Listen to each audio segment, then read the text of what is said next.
Panalangin sa Espiritu Santo. Sa ngalan ng Ama, at ng Anak, at ng Espiritu Santo. Amen.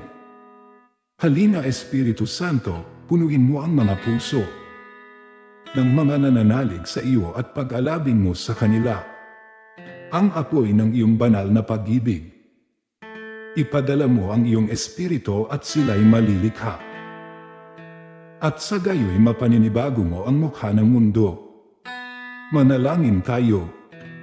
O Diyos, na sa liwanag ng Espiritu Santo ay tinuruan ang mga puso ng mga mananampalataya, ipagkaloob mo na sa pamamagitan din ng Espiritu Santo ay ibigin namin kung ano ang wasto at makatarungan, at sa tuwin ay magalak sa kanyang pagkilos na nakapagdudulot ng ginhawa sa aming loob.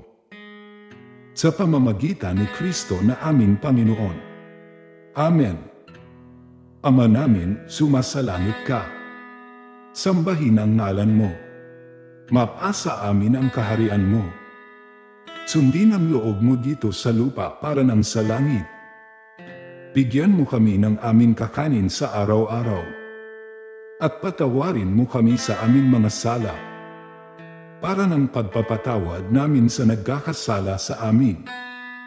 At huwag mo kaming ipahintulot sa tukso, at iadya mo kami sa lahat ng masama. Amen.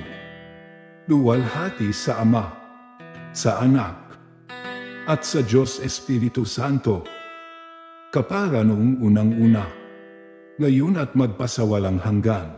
Amen. Luwalhati sa Ama, sa Anak, at sa Diyos Espiritu Santo, kapara noong unang-una, ngayon at magpasawalang hanggan. Amen. Luwalhati sa Ama, sa Anak, at sa Diyos Espiritu Santo, kapara noong unang-una, ngayon at magpasawalang hanggan. Amen. Sa ngalan ng Ama, at ng Anak, at ng Espiritu Santo. Amen.